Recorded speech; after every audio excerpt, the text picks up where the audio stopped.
Boa noite. A NATO lançou um ultimato aos sérvios da Bósnia. Ou retiram as suas armas pesadas para mais de 20 km de Sarajevo, num prazo de 10 dias, ou serão alvo de ataques aéreos da Aliança Atlântica. O ultimato expira no próximo dia 21, à 1 da manhã, hora de Lisboa. A decisão foi anunciada em Bruxelas, há minutos, pelo secretário-geral da NATO. A NATO lançou hoje um ultimato aos sérvios da Bósnia. Se até às 0 horas do dia 20 deste mês as armas pesadas que cercam Sarajevo não forem retiradas, a Aliança Atlântica procederá a ataques aéreos visando a sua destruição. Isto não é uma mera ameaça. Isto eu diria que é uma advertência muito séria, que é feita às partes, e a todas as partes, repito, para que se encaminhem para a mesa das negociações seriamente, porque em caso contrário, pode acontecer que a NATO seja obrigada a ter que tomar, efetivamente, medidas de gravidade do género que serão ataques militares aéreos seletivos. Entretanto, e se antes do final deste ultimato de 10 dias, novos ataques contra a população civil tiverem lugar, a NATO poderá imediatamente recorrer à força aérea. Nesta reunião, que durou cerca de 13 horas, ficaram bem patentes as dificuldades e, sobretudo, a posição da Grécia, que se dissociou na declaração final. A posição portuguesa foi determinada por 3 elementos-chave: realismo, prudência e solidariedade. António Esteves Martins, RTP, Bruxelas. Reações à decisão da NATO já começaram a surgir. Boris Yeltsin espera que os aviões da Aliança Atlântica não cheguem a lançar nenhuma bomba. A França e os Estados Unidos mostram-se satisfeitos. Há poucos minutos, o presidente norte-americano declarou que a ameaça é para ser levada a sério. Bill Clinton acrescentou que o ultimato não se destina apenas aos sérvios, mas a todos aqueles que bombardearem Sarajevo. A NATO está agora preparada para agir. Qualquer pessoa que bombardear Sarajevo tem de reconhecer este facto e estar preparada para sofrer as consequências. A nossa nação tem interesses definidos em jogo neste conflito. Temos o interesse de evitar um conflito à grande escala na Europa. Temos o interesse em provar que a NATO permanece uma força credível de paz na Europa do pós-Guerra Fria. Temos o interesse em travar o fluxo destabilizante de refugiados que este conflito horrendo está a provocar. E temos nitidamente um interesse humanitário de ajudar a impedir o estrangulamento de Sarajevo e o massacre contínuo de inocentes na Bósnia. O aviso está feito. A NATO está pronta a intervir. Clinton confirmou isso mesmo há poucos minutos. Não vai haver clemência para quem atacar a zona de segurança de Sarajevo, sejam sérvios ou não, após 20 de fevereiro, o último dia deste ultimato concertado entre os 16 países da NATO. Bill Clinton também quis deixar claro que, pela sua parte, vai continuar a fomentar as conversas entre os beligerantes deste conflito, que se arrasta há já 22 meses. Nesta matéria de negociações, o presidente americano quer contar com a ajuda de Boris Yeltsin. Apesar dos russos já terem dito várias vezes, antes e depois de se conhecer o ultimato, que não querem o uso da força contra os sérvios.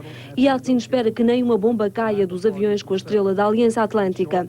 Até agora, a França é o terceiro país a mostrar a sua opinião sobre a decisão de Bruxelas e, naturalmente, junta-se ao contentamento de Bill Clinton. Os franceses querem, de resto, que este acordar da comunidade internacional não seja sol de pouca dura e que a Aliança Atlântica tem que mostrar a mesma determinação de hoje, se for necessário atacar. Em Sarajevo, ainda antes do acordo conseguido pelos países da NATO, sérvios e muçulmanos concordaram num cessar-fogo. O armamento pesado também deverá passar para o controle dos capacetes azuis da ONU.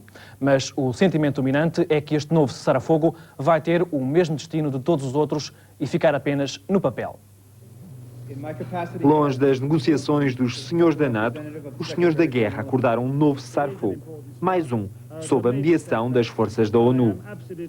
I have today concluded an agreement between the representatives of the Army of Bosnia and Herzegovina and the Bosnian Serb Army that there should be an immediate ceasefire in and around the city, i.e., that no further attacks or shooting should take place from either out of or within the city, that there should be a positioning of UNPROFOR troops in key locations and sensitive places,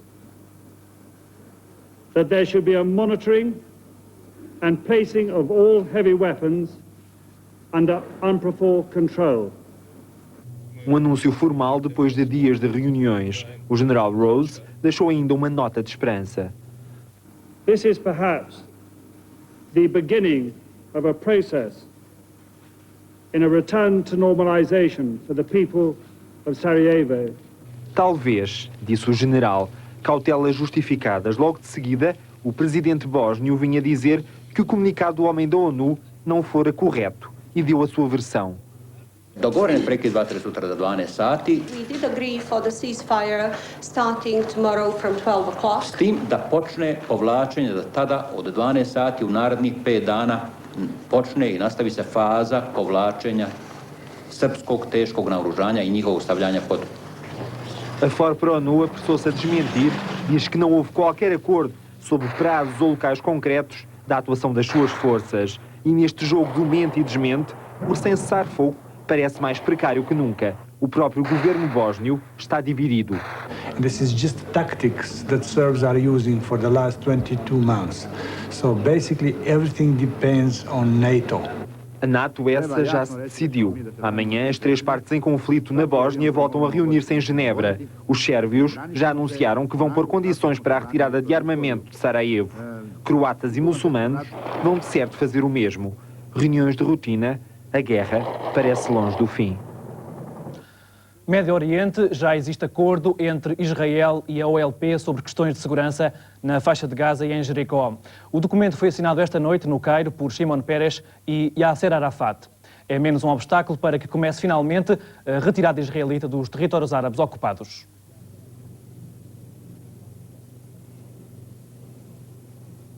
9 de fevereiro de 1994. Uma data que, por certo, vai ficar para a história das relações entre Israel e a OLP.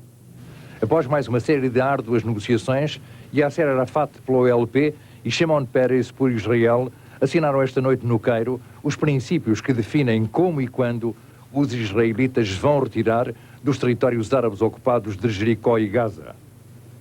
Uma retirada que chega com algum atraso, se pensarmos que inicialmente a saída de Israel de Jericó e Gaza deveria ter começado já há 2 meses. Em 13 de dezembro, para sermos mais precisos. By the name of our people, by the name of our leadership, by the name of the PLO, I have to thank His Excellency President Mubarak for all the efforts he put forward to achieve what we had signed tonight. And also the efforts which he had already pushed even before signing our agreement in Washington. I know that Chairman Arafat has had to take some very difficult decisions, as well as the government of Israel and the Prime Minister of Israel, and I'm very glad that the two sides did it. Espaço agora 94 horas para questões nacionais. Na TAP já há acordo entre a administração da empresa e o sindicato do pessoal de voo no que diz respeito às horas de trabalho. O acordo é semelhante ao dos pilotos, concluído há pouco mais de um mês. As negociações com o sindicato do pessoal de terra continuam segunda-feira. Quanto aos aumentos salariais, ninguém se entende. A administração diz que não há, os sindicatos adiantam que nada está ainda decidido. Santos Martins era um homem satisfeito ao fim da tarde. O presidente da administração da TAP reuniu com o Sindicato da Aviação Civil e as duas partes acabaram por chegar a acordo. Mas do sindicato ninguém falou. Só amanhã, depois de reunir com os delegados da estrutura, José Braz, o presidente, dirá de sua justiça. O acordo prevê, nomeadamente, a retoma na íntegra dos seguros do pessoal e o pagamento de mais número de horas de voo. Mas o grande cavalo de batalha dos trabalhadores eram os aumentos salariais e esses ficaram de fora. O sindicato diz que está tudo em aberto e que as negociações vão continuar. Só que o presidente da TAP garante este ano não vai haver aumentos para ninguém. Não há aumentos salariais, não há aumentos salariais para ninguém na empresa. Em 1993 e em 1994 as condições da empresa não o permitem. Menos conclusiva foi a reunião que se seguiu com o pessoal de terra. Redução de 2.500 postos de trabalho, congelamento de salários e regime de sucedâneo. Santos Martins não abriu mão em nenhum destes pontos e o sindicato diz que assim não há acordo possível. O que eu acho é que a administração se coloca numa posição que é um bocado esta, utilizando um velho slogan, os pobres que paguem a crise. Ainda assim, as negociações com o pessoal de terra vão continuar na próxima segunda-feira. Se nem assim houver acordo, o sindicato está pronto para novas formas de luta e a greve não é de excluir. O caso da eventual má utilização pela UGT de dinheiros do Fundo Social Europeu voltou hoje a dar que falar. Recorde-se que ontem a Comissão de Inquérito deu a Central Sindical como inocente apenas com os votos do PSD. As culpas foram para as empresas subcontratadas. Hoje, os sociais-democratas acusaram o PS de estar a desculpar a UGT, especialmente Torres Couto. Os socialistas respondem e dizem que o PSD é que quer desculpar as responsabilidades do governo. Perfeitamente inesperado o que o PSD disse hoje em conferência de imprensa. Os jornalistas não perceberam as conclusões do inquérito à UGT, a Central foi considerada culpada e, por isso, o PS não votou as conclusões. O PSD lamenta a falta de coragem do PS ao não votar favoravelmente as conclusões, só porque, depreende-se, elas poderão imputar críticas ao UGT e ao seu secretariado-geral. Foi a confusão geral, até porque há quem no PSD diga exatamente o contrário. Os deputados do PSD não encontraram irregularidades daquelas que refere em relação ao UGT. É por isso que não constam do relatório. Mas então de que é que acusam o PS? Estão a dizer que o PS não votou as conclusões porque estavam a proteger a UGT, mas se não encontrarem irregularidades em relação ao UGT, não estou a perceber, sinceramente. Desculpe, uma coisa é uma pessoa praticar um crime ou uma irregularidade. Outra coisa é uma pessoa escolher, neste caso, empresas, e ter, de alguma maneira, reincidido em escolher empresas que não estavam a dar, não tinham credibilidade. Mas então, segundo os senhores, se acham que o PS está a branquear o Torres Couto, é porque o Torres Couto é que é o grande responsável de ter escolhido essas empresas. Eu não vou repetir 5 vezes a mesma coisa. A nossa declaração de voto está feita.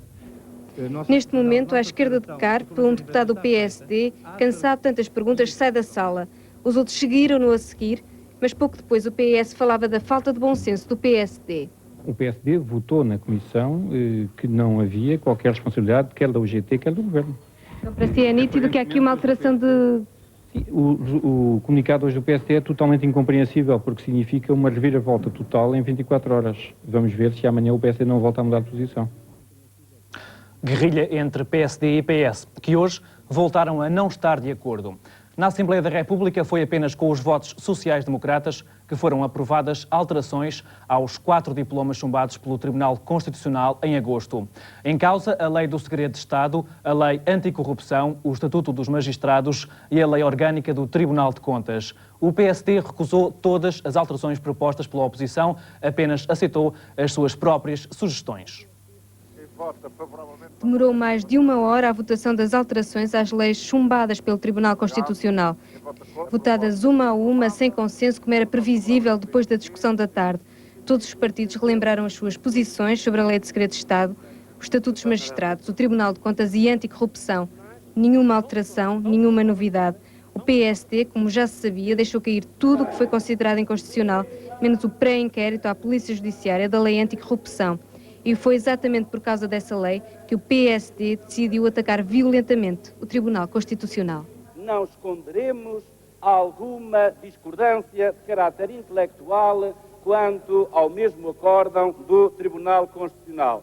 Um acórdão que me deixa pessoalmente alguma perplexidade, mesmo algum desencanto e mesmo uma sensação de alguma debilidade do ponto de vista técnico-jurídico.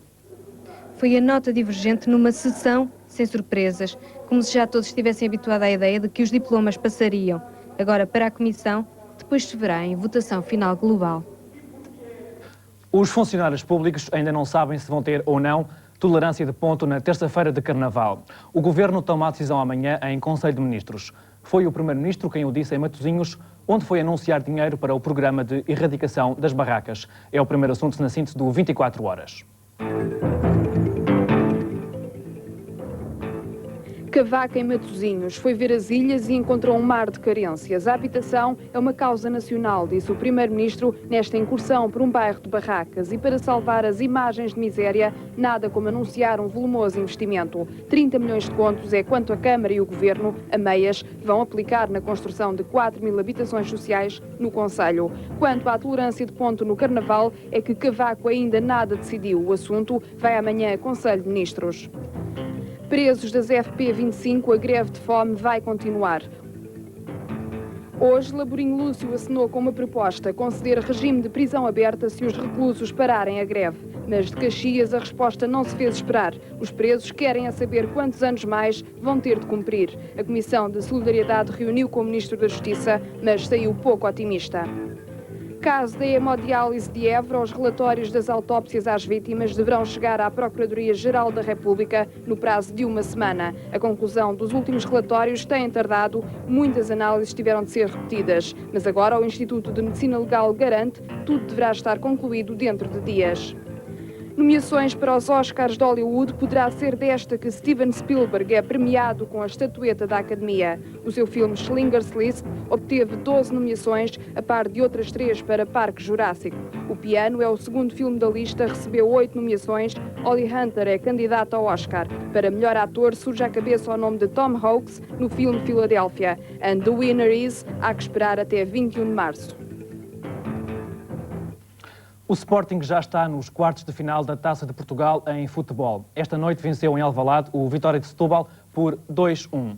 A seguir, os Leões recebem o Trofense. Num jogo aberto com espaços, o Sporting foi quem dominou. Venceu pela diferença mínima depois de ter desperdiçado várias ocasiões de marcar.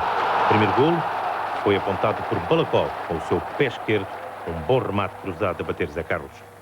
O segundo golo a 5 minutos do intervalo, um movimento atacante do Sporting facilitado com Nelson a rematar e Cadete a emendar no corredor central.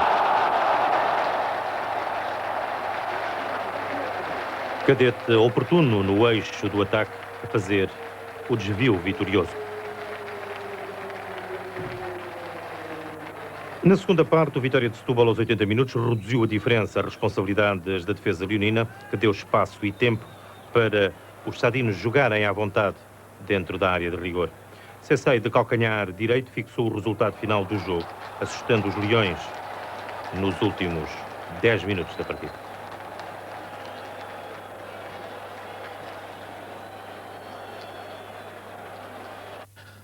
Para terminar, vamos agora ver o que nos reservam as primeiras páginas de amanhã.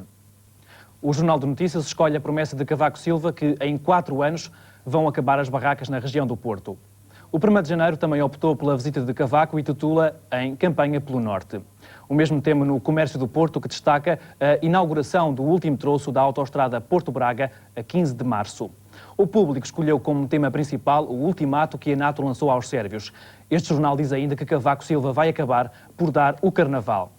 Portugal e Brasil com embaixadas conjuntas é o assunto principal no Diário de Notícias. O Dia prefere um título sobre os militantes socialistas que estão contra António Guterres. 40% escolhe ensino profissional, é o tema forte de primeira página no Correio da Manhã. A revista Visão puxa para a capa a Igreja Maná. Milagres perigosos é o título da reportagem. E com os títulos dos jornais chegamos ao final do 24 Horas. Em nome de toda a equipa desejo-te uma boa noite.